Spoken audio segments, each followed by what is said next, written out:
สบายดีท่านกำลังคิดอยากเริ่มต้นธุรกิจในสปป.ลาวบ่ถ้าแม่นข้าพเจ้ามีข่าวดีมาบอก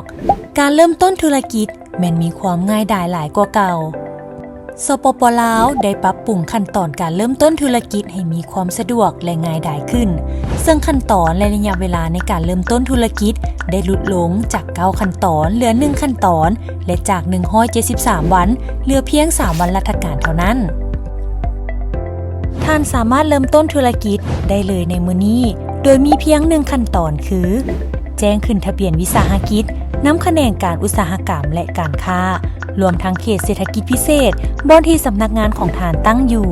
ท่านจะได้รับใบทะเบียนวิสาหกิจภายใน3วันราชการ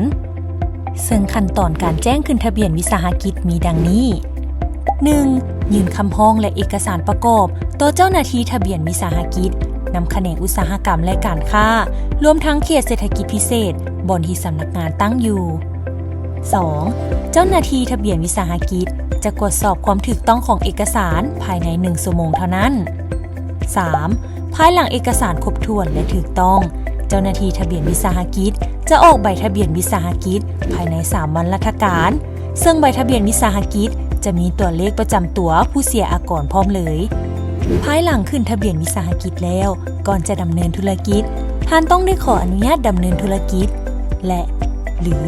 อนุญาตลงทุนนำแขนงการเกี่ยวข้องในกิจการที่ต้องขออนุญาตดำเนินธุรกิจตอนนี้ท่านก็รู้แล้วว่าการแจ้งขึ้นทะเบียนวิสาหกิจมีความสะดวกง่ายดายขึ้นและใช้เวลาเพียง3วันราชการเท่านั้นถ้าหากท่านมีความคิดดีๆท่านสามารถหันแนวคิดดีๆของท่านให้กลายเป็นธุรกิจที่ประสบความสำเร็จได้ท่านสามารถศึกษาข้อมูลเพิ่มเติมได้จาก www.ned.moic.gov.la เพื่อให้มีความสะดวกยิ่งขึ้น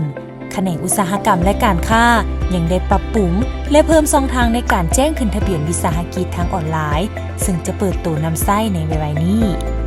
เริ่มต้นธุรกิจของท่านได้เลยตอนนี้